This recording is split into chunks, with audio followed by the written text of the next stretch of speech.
Fred Talk Flow, number 11. Where have I been? Oh boy, I've been to a lot of places. I think maybe I took a break because I wanted to do more Fred Talks, and we've had a plethora of Fred Talks, which is amazing. So you should check them out. FredTalk.tv. If you don't know, we're starting to finally give it its own identity. I know it was like a Freddy Vasquez thing, then it was an FXV digital thing. Now it's FredTalk.tv. So check it out right now. Putting up the episodes, trying to make it look great. I got my man McCooks in today. We're doing some flows, we're doing some intros, we're doing some outros, whatever they call it in the business. I have no idea. I'm just in the business of talking because I love doing it. But yeah, so number 11. Went to Charleston, South Carolina, and that was a very unique trip. When we scheduled it, my wife, my wife likes to do all these things. She likes to set up our travel, and she's part of like the Hilton Club and American Express and like all these crazy clubs to get all these points and travel the right way, and she books everything, and it's awesome. I love her for it. So she was able to get this really cool Hilton in South Carolina.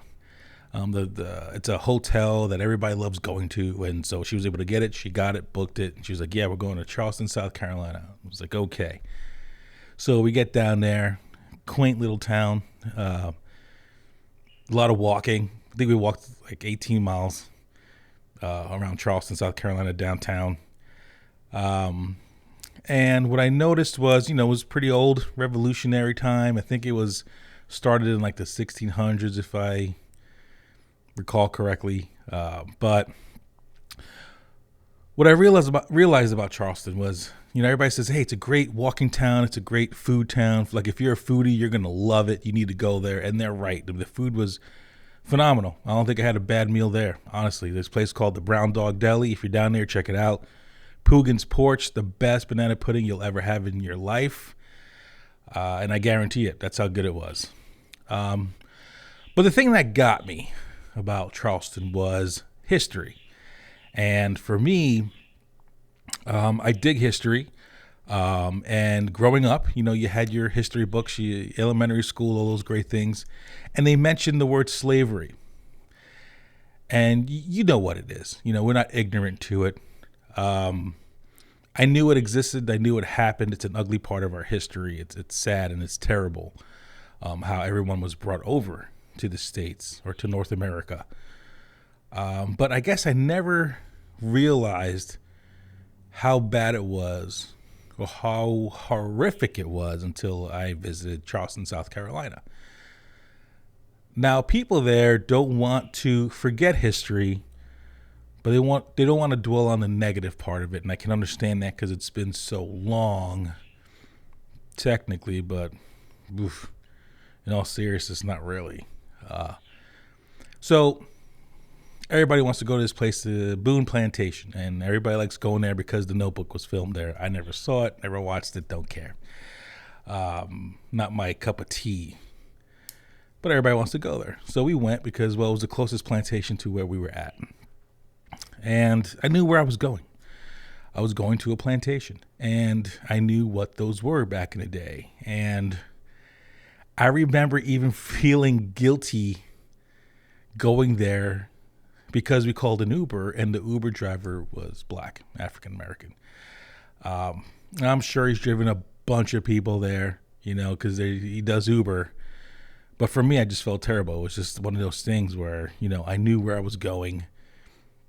An African American male was driving me there, and it was almost just so ironic, but like, insulting in a way. I felt like I was insulting the man, even though I wasn't.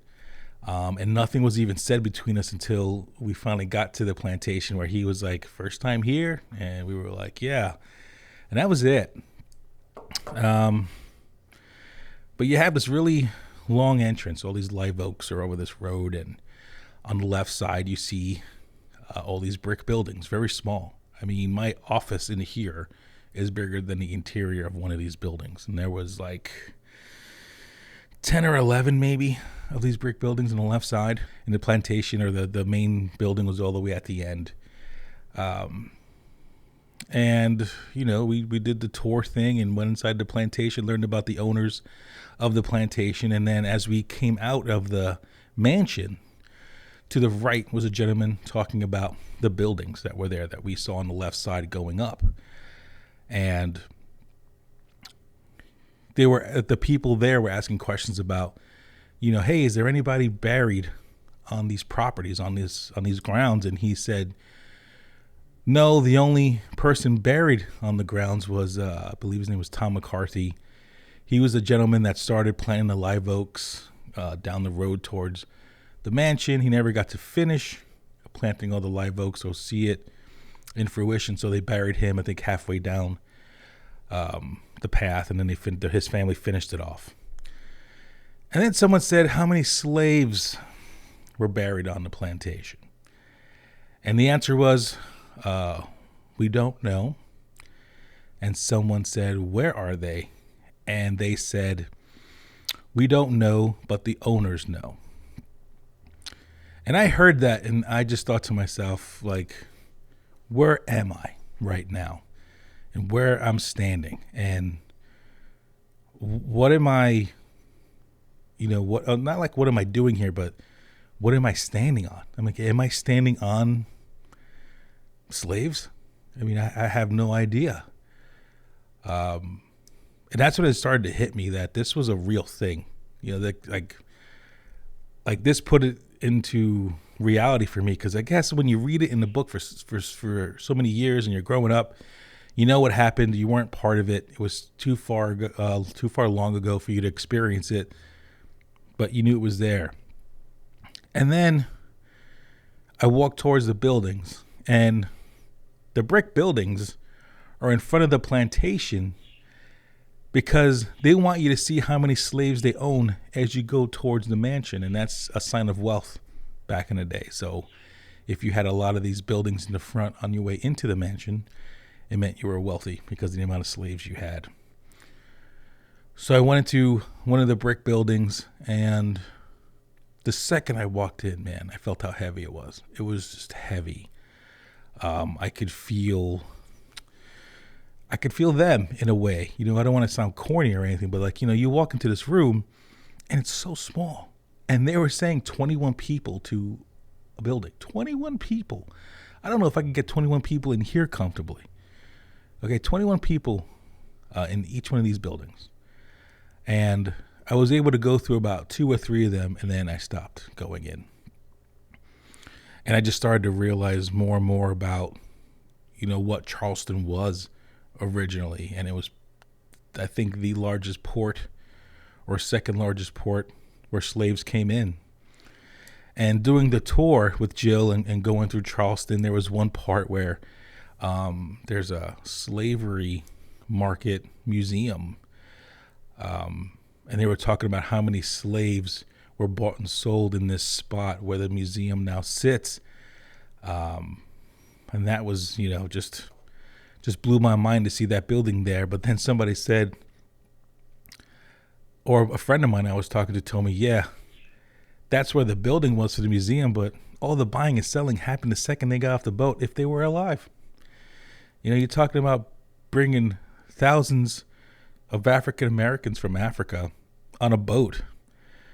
Could you imagine the amount of people that died before they even got over to North America? Not that their lives got any better, but the ones that survived then got bought and sold like cattle and were then sent to work for these white people. And that's what I realized when I went to Charleston, South Carolina. And it was a different kind of trip. It wasn't a regretful trip. I think I was very fortunate to go. I have the means, and I have my wife, and we had a good time. Who doesn't like food? But I was very different for a few days. Absolutely, very different. And the purpose of even telling you this is you don't need to forget history. Please don't ever forget history, obviously, but you need to experience some of it. You need to get down there and put yourself in that spot. I mean, how many of us know about slavery, and how many of us have been to a place so close where slavery happened? and that's what you need to realize. That's what you need to experience. And there was so many other things that happened in Charleston, like going down to a place called King Street. It's literally Rodeo Drive in Charleston. It's rich white people just going around and doing their thing. And I'm not faulting them, but it just felt so different for me, so weird. When you're down there and you're like, this is where people were bought and sold. And it's like the mighty dollar is still king down there, though in different, maybe it's not buying people, it's buying wares or whatever you want to call it. But it was just weird. It was a good experience. It was a weird experience. It was mind blowing, but Jesus. And all I could think to myself was, I have this dream of going to Europe and doing like a World War II tour, of all the battle areas and then the obviously concentration camps. And I don't know how I'm going to get through that, because I honestly barely got through slavery. So do yourself a favor, read some books, take a trip, realize how terrible it was at one point in this country's history, realize that we can't repeat it. Don't forget it. Don't deny it. Experience it a little bit and realize what's going on. And, don't forget, your Uncle Freddie loves you. I know it's like a downer, kind of a downer type episode, but I just wanted you to know there's a lot that changes when you go and experience things. Go do things. Really connect with the past, and you'll have a newfound respect for what a lot of these people went through. So until next time. Hey, thanks for checking out this episode of Fred Talk. Visit us online on fredtalk.tv and make sure you like this video and subscribe, and check out these playlists and all these other crazy videos McCookie wants you to watch. And don't forget, your Uncle Freddie loves you. Peace.